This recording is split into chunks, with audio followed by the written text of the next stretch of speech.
ரெண்டாவது பாத்தீங்கன்னா இந்த நோக்கம் வசனம் நமக்கு ஒரு தெய்வீக பாதுகாப்பை உண்டாக்குகிறது. எந்த இடத்துக்கு போனாலும் நீங்க போக்கிலும் வரத்திலும் கர்த்தர் உங்களை பாதுகாக்கிறவராக இருக்கிறார். நீங்க செய்யக்கூடிய வேலை காரியங்களிலும் கூட கர்த்தர் பாதுகாப்பை நமக்கு கொடுக்கிறவராக இருக்கிறார். சங்கீதம் 91 அவருடைய மாதம் கல்லில் இரண்டாந்தபடிக்கு அவர்கள் தங்கள் கைகளிலே ஏந்தி கொண்டு போவார்கள் இருக்கு. ஆண்டவர் நமக்கு தெய்வீக பாதுகாப்பை கட்டளையிடுகிறார். சங்கீதம் 34 கர்த்தருக்கு பயந்தவர்களை சூழ கர்த்தருடைய தூதர்கள் ஆலயம் இறங்கி விடுவிக்கிறார்கள். ஏன் இதெல்லாம் எல்லாம் தெரிஞ்ச வசனம் தான். அதை நம்ம யோசிக்கிறது இல்லை, சிந்திக்கிறது இல்லை. ஆனா யோசித்து சிந்தித்து நாம் போகிற பொழுது உங்களை தோடுகிறவன் அவருடைய கண்ணின் மணியை தொடுவான் இருக்கு. எந்த ஒரு தீங்கு உங்களை அணுக முடியாது. இப்ப இயேசுடைய வாழ்க்கையில ஆண்டவர் தெய்வீக பாதுகாப்பை கட்டளையிட்டு இருக்கிறார். லூக்கா சுவிசேஷம் 8வது அதிகாரம்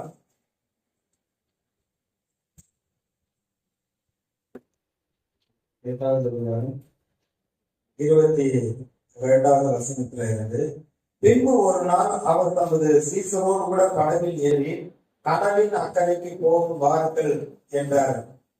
கூப்பிடவே சொல்றாரு, கரைக்கு அக்கறைக்கு போறோம் வாங்கன்றார். அப்படியே புறப்பட்டு போனார்கள்.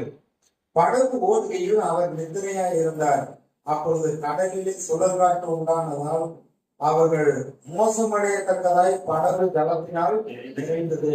அவர்கள் அவரிடத்தில் ஐயரே ஐயரே மடிந்து போகிறோம் என்று அவரை எழுப்பினார்கள். அவர் எழுந்து காற்றையும் ஜலத்தின் கொந்தளிப்பையும் அதட்டினார். உடனே அவைகள் நின்று போய் அமைதல் உண்டாயிற்று. அவர் அவர்களை நோக்கி, உங்கள் விசுவாசம் எங்கே என்றார். அவர்கள் பயந்து ஆச்சரியப்பட்டு, இவர் யாரோ காற்றுக்கும் ஜலத்திற்கும் கட்டளையிடுகிறார், அவைகள் இவருக்கு கீழ்ப்படுகிறது என்று ஒருவர் சொல்லிக் கொண்டார்கள். கர்த்தர் தான் நம்மை அழைத்திருக்கிறார் பரலோகத்துக்கு போறதுக்கு. இஸ்ரேல் மக்களை எழுந்து அழைக்கிறப்ப உங்களை மானந்தேன் ஓடுகிற கானான் தேசத்துக்கு கூட்டிட்டு போவேன்னு சொன்னார். இடையில ஒரு சில காரியங்களை எல்லாம் பாக்குறப்ப அவங்க உடனே இந்த வனாந்தரத்துல செத்து போனா நல்லா இருக்கும்னு சொன்னாங்க. ஆண்டவருக்கு தாங்க முடியாம கோவப்படுன்னு சொல்லிட்டாரு. இந்த பேசுற ஆட்கள் யாருமே அந்த தேசத்துக்குள்ள போக மாட்டாங்க, அப்ப பிள்ளைகதான் போவாங்க அப்படின்ட்டாரு. அப்ப இன்றைக்கு கர்த்தர் தான் நம்மை அழைத்து இருக்கிறார், நம்மை ரசித்து இருக்கிறார். அக்கறைக்கு போக அவர் தான் கடைசி வரைக்கும் வழி நடத்துவேன்னு சொல்லிக்கிறார், வாக்கு பண்ணி இருக்கிறார். இந்த உலகத்தின் முடிவு வரையும் தான் அவங்க கூட இருப்பேன், மரண வரையும் தான் நான் நடத்துவேங்கிறாரு. அங்க யூதா நிறுவனத்துல வலுவானபடி நம்மை காத்து மகிழ்ச்சி உள்ள தேவ சன்னதியில கொண்டு போய் பிதாவு முன்பாக நம்ம நிறுத்த வல்லவர். அப்ப நமக்கு கேரண்டி இருக்கிறது. ஒரு அரசியல்வாதினா அவருக்கு ஒரு சில பாதுகாப்பு அங்கே போடப்பட்டு இருக்கிறது. எங்க போனாலும் 4 பேர் கூட வருவார்கள். ஆனா அதை விட கர்த்தர் தம்முடைய தூதர்களை நமக்காக வைத்திருக்கிறார். கர்த்தருடைய பிள்ளைகளுக்கு பாதுகாப்பு இருக்கிறது. அப்ப இயேசுவை போய் எழுப்பினோடனே அவர் சொல்றாரு, உங்களுடைய விசுவாசம் எங்கே?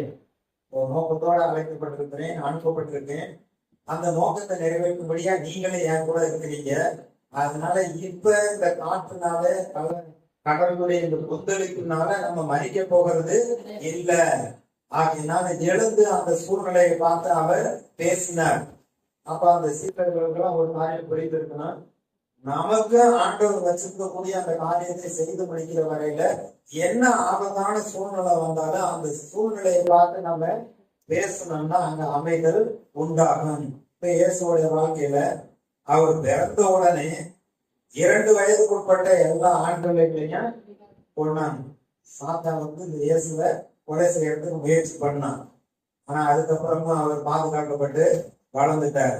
அவர் ஊழியம் செய்ய ஆரம்பித்த உடனே, அவர் உபவாசம் பண்ணி முடித்த உடனே ரொம்ப பசியா இருக்கிறப்ப சாத்தான் சோதிக்கிறாங்க.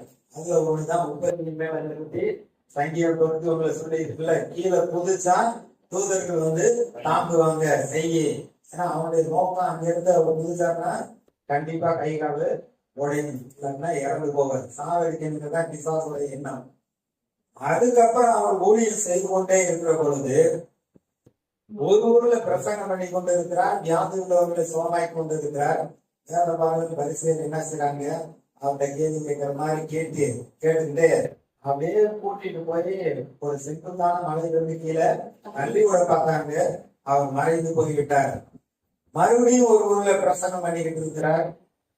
வேற பரிசு போய் இயேசுக்கு சொல்றாங்க, போதவரை சீக்கிரம் அந்த ஊரை விட்டு போயிருக்க, வேறொரு கொலை செய்ய தேடுறாரு அப்படிங்கிறப்ப அவர் சொல்றாரு, இன்னைக்கும் நாளைக்கும் நாளை மறுநாளும் வியாதி உள்ளவர்களை சுகமாக்கிட்டு 3ஆம் நாள் நான் நிறைவடைவேன். அதற்கு முன்பு இந்த இயேசுக்குள்ள ஒரு தீர்க்கதரிசியும் மடிந்து போவதில்லை. அப்ப பாருங்க, இயேசுடைய அந்த ஊழியத்துல அவருக்கு தேவன் பாதுகாப்பை கொடுத்திருக்கிறார். காலத்துக்கு முன்னாடி சாகுபடியான பல சூழ்நிலைகள் வருகிறது. இப்பயும் கடல்ல அவங்க பிரயாணம் பண்றப்ப கடலும் காற்று கொந்தளித்து அவர்களை வழித்து போற அந்த சூழ்நிலை அவங்க பார்த்து பேசுறார். அமைதலாயிரு என்று சொன்னார், அமைதல் உண்டானது. அப்ப எல்லாம் முடிந்ததுன்னு சிலுவையில சொல்ற வரைக்கும் தேவன் தன்னுடைய தூதரை இயேசுவுக்கு பாதுகாப்பாக கட்டளையிட்டார். அவர் கெட்சமனையில ஜெபம் பண்றப்ப கூட அவருடைய ரத்த குழாயெல்லாம் வெடிச்சு அவருடைய வேர்வையில ரத்தத்தின் பெருந்துளியா விழுந்தது. இதாவே இந்த பாத்திரை என்னை விட்டு நீங்க கூடுமாடா நீங்கும்படி செய்யும், ஆனாலும் என்னுடைய சித்தத்தின்படி எல்லாம் உங்களுடைய சித்தம் ஆகாதுங்கிறப்போ ஒரு தேவ தூதன் அவரை பலப்படுத்தினார்கள் இருக்கு. நோக்கத்துல நமக்கு தெய்வீக பாதுகாப்பு இருக்கிறது. கர்த்தர் நம்மை பாதுகாக்கிறவராக இருக்கிறார். சங்கீதம் தாவீது சொன்ன காரியத்தை பார்க்கலாம். சங்கீதம் 3வது சங்கீதம் 5வது வசனம். நான் படுத்து நித்திரை செய்தேன், விழித்து கொண்டேன், கர்த்தர் என்னை தாங்குகிறார். இன்னொரு சங்கீதத்துல சொல்றாரு, கர்த்தர் தமக்கு பயந்தவர்களுக்கு நல்ல நித்திரையை கொடுக்கிறார், நல்ல தூக்கத்தை கொடுக்கிறார். நான் படுத்து நித்திரை செய்தேன், விழித்து கொண்டேன், கர்த்தர் என்னை தாங்குகிறார். கர்த்தர் நீங்க தூங்குறப்ப எந்த ஒரு தீக்கு உங்களை அணுகாதபடிக்கு, அதாவது ஆத்மாவிலையும் உங்க சரீரத்திலையும் எந்த ஒரு தீங்கு அணுகாதபடிக்கு கர்த்தர் பாதுகாக்கிறவரா இருக்கிறார். நம்ம கேள்விப்படுறோம், மழையில வச்சு போட்டு படுத்துறதுக்குள்ள வயசுல பாத்தீங்கன்னா ஒரு பாம்பு கடிச்சு இறந்து போச்சு அப்படின்னு. ஆனா பிசாசு நம்மை கணிப்பதற்கு கர்த்தர் விடமாட்டார், நமக்கு பாதுகாப்பை கொடுக்கிறார். ஆகவே அதனாலதான் சொல்ல, நான் படுத்து நித்திரை செய்தேன், விழித்து கொண்டேன், கர்த்தர் என்னை. அவர் வனாந்தரத்துல ஓடிக்கிட்டு தன்னுடைய குமாரன் அப்சலோமுக்கு தப்பி ஓடி போகையில் பாடின சங்கீதம். ஏற்கனவே அவர் ராஜாவா அரண்மனையில அவ்வளவு நல்ல வசதியோட இருந்தவர். இப்ப மகனே காப்பனை கொண்ட வர்றப்ப அவர் கூட ஆட்களை கூப்பிட்டு வனாந்தரத்துல போறப்ப வனாந்தரத்துல அவருக்கு கட்டளை ஃபேன் எல்லாமே கிடைக்கும். ஆனா அப்படி இல்லை. ஆனா அந்த சூழ்நிலையிலேயே நான் படுத்து கண்ணை திறந்து பார்த்தேன், கர்த்தர் தான் என்னைய வாங்குறாருன்னு சொல்றாரு. 4வது சங்கீதத்துல 8வது வசனம். சமாதானத்தோடு படுத்து கொண்டு நித்திரை செய்வேன், கர்த்தாவே நீர் ஒருவரே என்னை சுகமாய் தங்கப்படுகிறீர். வேதத்துல சொல்லப்பட்டிருக்கு, ஐஸ்வரங்களுடைய பெருக்காமனை தூக்க ஒட்டாது. இருக்கிற சொத்தை மனைவி காலி பண்ணிட்டு எடுத்துட்டு போயிருமா, இல்ல பிள்ளைங்க காலி பண்ணிட்டு எடுத்துட்டு போயிருவாங்களான்னு லேஸ்ல தூக்கம் வராது. ஏன்னா அப்பேற்பட்ட ஒரு நிம்மதி இல்லாத ஒரு சூழ்நிலை.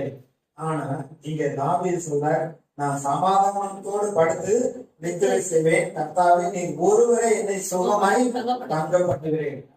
நம்மள சுகமாய் தங்கப்பட்டுகிறார். நம்ம சமாதானத்தோடு நல்லா தூங்கலாம், நல்ல நித்திரையை கொடுக்கிறார். அவர் இஸ்ரவேலை காக்கிறவர் உறங்குவதும் இல்லை, தூங்குவதும் இல்லை. அப்போ ஒரு நோக்கத்தோடு நாம் இருக்கிற பொழுது, அவருடைய வார்த்தையின்படி நாம் செய்கிற பொழுது நமக்கு தெய்வீக பாதுகாப்பு இருக்கிறது. காலத்துக்கு முன்னாடி நம்ம வாழ்க்கையில மரணம் வர முடியாது. அது எந்த ரூபத்துல வந்தாலும் அந்த இயேசு நாமத்தினால எதிர்க்க முடியும். நீங்க சொன்னீங்கன்னா அது அப்படியே நடக்கும். ஏன்னா அவர் ஒவ்வொரு சூழ்நிலை பார்த்து சரி நேரம் வந்துருச்சு அப்படின்னு இந்த ராஜா கொல்ல பாக்குறேன், சரி இதுல நான் ஜீவனை கொடுக்குறேன் அப்படின்னு இயேசு சொல்லல. காலம் வர்றதுக்கு முன்னாடி அவர் பாதுகாத்து கொண்டார். உங்கள் வாழ்க்கையிலே காலத்துக்கு முன்னாடி நீங்க சாக முடியாது. வியாதி வந்தாலும் வேற என்ன பயன்படுத்துற சூழ்நிலையில் வந்தாலும் கர்த்தர் உங்களை பாதுகாக்கிறவராக இருக்கிறார். நோக்கம் இருக்கிற பொழுது, தேவனுடைய வார்த்தை இருக்கிற பொழுது நீங்கள் எல்லாவற்றையும் நிறைவேற்றி முடித்துட்டு அதுக்கப்புறம் உங்களுக்கு வாழ்க்கையில மரணம் வரும். அது வரைக்கும் தெய்வீக பாதுகாப்பு உண்டு. அடுத்து மூன்றாவது, கர்த்தருடைய நோக்கமும் தரிசனமும் நமக்கு உண்டாக இருக்கிற பொழுது எந்த ஒரு பிரச்சனையும் எந்த சூழ்நிலையும் உங்களை அமிழ்த்தி போட முடியாது. யோசேப்புடைய வாழ்க்கையில வாசிக்கலாம். சங்கீதம் 105வது சங்கீதம் 105வது சங்கீதம் 17வது வசனத்திலிருந்து 22 வரைக்கும். அவர்களுக்கு முன்னாலே ஒரு புருஷனை அனுப்பினார். யோசேப்பு சிறையாக விற்கப்பட்டான். அவன் கால்களை விளக்கு போட்டு ஒடுங்கினார்கள். அவன் பிராணன் இரும்பில் அடைபட்டிருந்தது. கர்த்தர் சொன்ன வார்த்தை நிறைவேறும் அளவும் அவருடைய வசனம் அவனை உடம்பிட்டது. ராஜா ஆள் அனுப்பி அவனை கட்டவிழ்க்க சொன்னான். ஜனங்களின் அதிபதி அவனை விடுதலை பண்ணினான். தன் பிரபுக்களை அவன் மனதின்படி கட்டவும் தன் மூப்பர்களை ஞானிகளாகவும் அவனை தன் வீட்டுக்கு ஆண்டவனும் தன் ஆஸ்திகள்லாம் அதிபதியுமாக்கினான். யோசேப்புடைய வாழ்க்கையை கொஞ்சம் நினைச்சு பாருங்க. அவங்க அப்பா யோசேப்பு பிறந்த உடனே 10 குமாரர்கள் இருக்கிறாங்க. ஆனா அவங்க எல்லாத்த விட யோசேப்பின் மேலதான் ரொம்ப அன்பு காண்பிக்கிறான். பல வருட அங்கிய வாங்கி கொடுக்குறான். மீதி 10 பேர் அதனால பகைக்கிறாங்க. அப்பா அன்பு கூறுறாரு, மீதி எல்லாம் பகைக்கிறாங்க. அடுத்து பாத்தீங்கன்னா அவங்க ஒரு சொப்பனம் காண்கிறான்.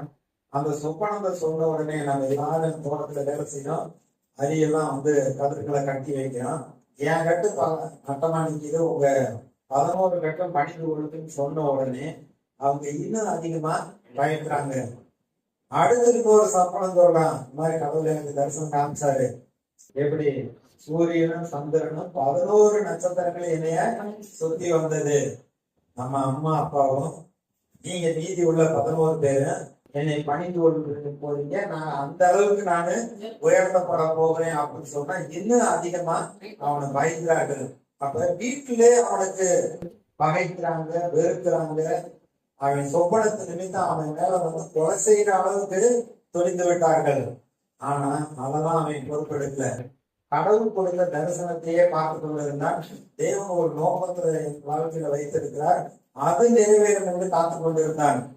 அவங்க அப்பா கூப்பிட்டு பிள்ளைங்க எல்லாம் 6 மணிக்கு போயிட்டாங்க, எப்படி இருக்காங்க என்னன்னு நல்லா விசாரித்து கொண்டு நீ போய் பார்த்துட்டு வா அப்படின்னா போன உடனே அங்க இருந்து பாக்குறாங்க. தூரத்துல யோசிக்கு வர்றதை பார்த்த உடனே அவன் வஸ்திரத்தை பார்த்து இந்த வந்துட்டான், சொப்பனக்காரன் வந்துட்டான், என்ன செய்யலாம். எவ்வளவு ஆத்திரம் கோபம் இருந்தா அவன் கொண்டு சாப்பாடெல்லாம் வாங்கி வச்சுட்டு அவனை நல்லா 2 திட்டி அடிச்சு மொட்டை கிணத்துக்குள்ள குழிக்குள்ள போட்டாங்க. குழிக்குள்ள போறப்ப வஸ்திரத்தை குளிக்கிட்டு குழிக்குள்ள போட்டாங்க. அதுலயே அவனுக்கு அந்த ஏற்கனவே பகச்சாங்க இருப்பாங்க. அவர்தான் சாக போறோம், கடவுள் சொன்ன தரிசனம் எப்படி நிறைவேறது அங்க சொல்லப்பட்டிருக்க கர்த்தர் சொன்ன வசனம் அந்த தரிசனம் நிறைவேற்ற வரைக்கும் வசனம் அவனை அவன் வாயில சொல்லிக்கிட்டே திட்டுறாங்க, அடிக்கிறாங்க. நீ இவங்களை ஆளுநர் செய்யக்கூடிய குழியிலே சாகு, கஞ்சியும் இல்லாம தண்ணியும் இல்லாம சாகு, சொப்பனை எப்படி நடக்கும்னு பார்க்கலாம் அப்படி விரோதிக்கிறாங்க. ஆனாலும் யோசிப்பு அந்த தரிசனத்தையே பார்த்து கொண்டு இருந்தான். அன்னைக்கு எவ்வளவுதான் திட்டினாலும் பேசினாலும் அடிச்சாலும் அது அவனுக்கு அவனுடைய மனதுல அது பாரப்படவில்லை. அடுத்து என்ன செய்றாங்க, தூக்கி அடிமையை வித்துட்டாங்க. முன்ன பின்ன தெரியாத வியாபாரத்துல வித்துட்டாங்க. அந்த சூழ்நிலையிலையும் அவன் தரிசனத்தை தான் பாக்குறான். கொண்டு போய் சந்தையில கொண்டு போய் விட்டுட்டாங்க. போத்திபாருடைய வீட்டுல அவனை அடிமையா வாங்கிட்டு போயிட்டாங்க. அடிமைன்னா அவனுக்கு விடுதலே கிடையாது, சாகுற வரைக்கும் வேலை செய்யணும். அந்த வீட்டுல இருக்கிறவங்க செய்யாத தப்புக்காக அவன் ஜெயிலுக்கு போக வேண்டியதா, அங்க ஒரு பெரிய அவமானம், குற்றச்சாட்டு. ஆனாலும் கர்த்தர் கூட இருந்தார். அந்த தரிசனம் அவனுக்குள்ளாக இருந்தது. அங்க ஜெயில இருக்கிற பொழுது அங்க விசாரிக்கக்கூடிய காரியங்கள்ல 2 பேருக்கு இவன் சொப்பனத்துக்கு விளக்கம் சொல்றான்.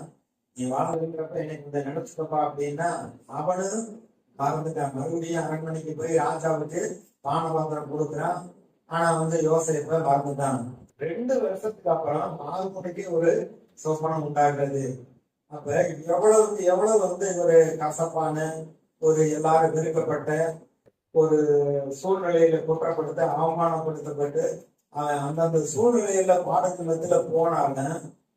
ஆண்டவருடைய சொன்ன அந்த வாக்குத்தத்தம் அப்படியே நிறைவேறுகிறது. பார்வோனே அவனை காவல் கிடக்கிலிருந்து தீவிரத்தோடு அழைத்து வந்து கடைசியில இந்த எகிப்து தேசம் முழுவதற்கு உன்னைய தலைவனை ஏற்படுத்தி இருக்கேன். நான் ராஜாங்கத்துல நான் தான் இருப்பேன். ஆனா எனக்கு கீழே எல்லாருமே உனக்கு கீழ்படியணும். அதாவது யோசனை என்ன சொல்றான்னு கையிட்டு காலாட்டினா அவன் சொல்லாம யாரும் எதுவும் செய்யக்கூடாது. அப்பேற்பட்ட அந்த அதிகாரம் அவனுக்கு கொடுக்கப்பட்டது. அந்த 2 தரிசனமும் அவனுடைய மனதுல இருந்ததுனால, அதையே நோக்கி பார்த்துக்கிட்டே இருந்ததுனால, இவ்வளவு குற்றம் சொல்றப்ப இந்த காரியங்களாம் செய்யறப்ப இவ்வளவு பெரிய பொல்லாம உடன்பட்டு தேவனுக்கு விரோதமாய் பாவம் செய்வது எப்படி? அன்னைக்கு அவங்கள திட்டினாலும் அதெல்லாம் அவன் மனசுல வச்சுக்கல. மறுபடியும் வர்றப்ப இந்த ஒண்ணு வருத்தப்படாதீங்க, கடவுள் தான் என்னைய கொண்டு வந்தாரு, கடவுள் தான் எனக்கு இந்த மேன்மையும் உயர்மையும் கொடுத்திருக்காரு, அவர் சொன்ன தரிசனம் நிறைவேறி இருக்கு, நீங்க விசாரப்பட வேண்டாம், உங்களுக்கு உங்களுடைய குடும்பத்தையும் பராமரிப்பேன் என்று சொல்லுறான். அப்ப நோக்க தரிசனம் இருக்கிற பொழுது எந்த பாடுகள் மத்தியிலே கஷ்டத்தின் மத்தியிலே நம்ம போனாலும் கர்த்தர் நம்ம கூட இருந்து நம்ம ஏற்ற நிலையில உயர்த்துகிறவர். எதிரேக 12வது அதிகாரத்துல 2வது வசனத்துல இயேசுவை பத்தி சொல்லப்பட்டிருக்கு. அவர் தமக்கு முன்பாக வைத்திருந்த சந்தோஷத்தின் பொருட்டு அவமானத்தை எண்ணாமல் 33 வாலிபரை சிலுவையை சுமக்க வைத்து அவரை தெருவெல்லாம் இழுத்துட்டு வந்து எல்லாரும் முன்பாக கேவலப்படுத்தி போதெல்லாம் சொல்லிட்டாங்க. இவ்வளவுலாம் கேள்விப்பட்டமே, குருடனுக்கு பார்வை கொடுத்த, குஷ்டரோகிய சோமாக்குன, மரித்தவரை உயிரோடு எழுப்பின, அவரெல்லாம் உன்னை காப்பாத்துட்டுமே அப்படின்னு கேவலமாக பேசி அவரை கேவலப்படுத்தி அப்படி கூட்டிட்டு வர்றாங்க. ஆனா அவருக்கு மனதுல என்னத்த பாக்குறாரு அப்படின்னா, அவர் தமக்கு முன்பாக வைத்திருந்த சந்தோஷத்தின் பொருட்டு அவமானத்தை எண்ணாமல் சிலுவையை சகித்தார், பாடுகளை சகித்தார். 3ஆம் நாள்ல பிதாவாகிய தேவன் அவரை உயிரோடு எழுப்பினார். அவர் உயர்த்தி தேவனுடைய வலது பாசத்துல உட்கார வைத்திருக்கிறார். சகலத்தையும் அவருடைய பாதங்களுக்கு ஈடுபடுத்தி இருக்கிறார். எல்லா கால்களும் உடங்க வேண்டும், எல்லா நாள்களும் அவரை ஆண்டவருக்கு அறிக்கையிட வேண்டும் என்று அப்பேற்பட்ட ஒரு மேன்மையான ஒரு நாமத்தை கொடுத்து அவருக்கு உயர்வை கொடுத்தார். ஏசாயா 53வது அதிகாரத்திலையும் அது கடைசி 11-12 வசனத்துல பாத்தீங்கன்னா, அவர் தன்னை மரணத்தில் ஊற்றி அக்கிரமக்காரர்கள் ஒருவராக எண்ணப்பட்டு அக்கிரமக்காரர்களுடைய பாவங்களை தன்மேல் ஏற்றுக்கொண்டதுனால, நமக்கெல்லாம் பரிகாரமாக தன்னுடைய ஜீவனை கொடுத்ததுனால, அவர் தன்னுடைய ஆத்ம வருத்தத்தின் பலனை கண்டு திருப்தி ஆவார்.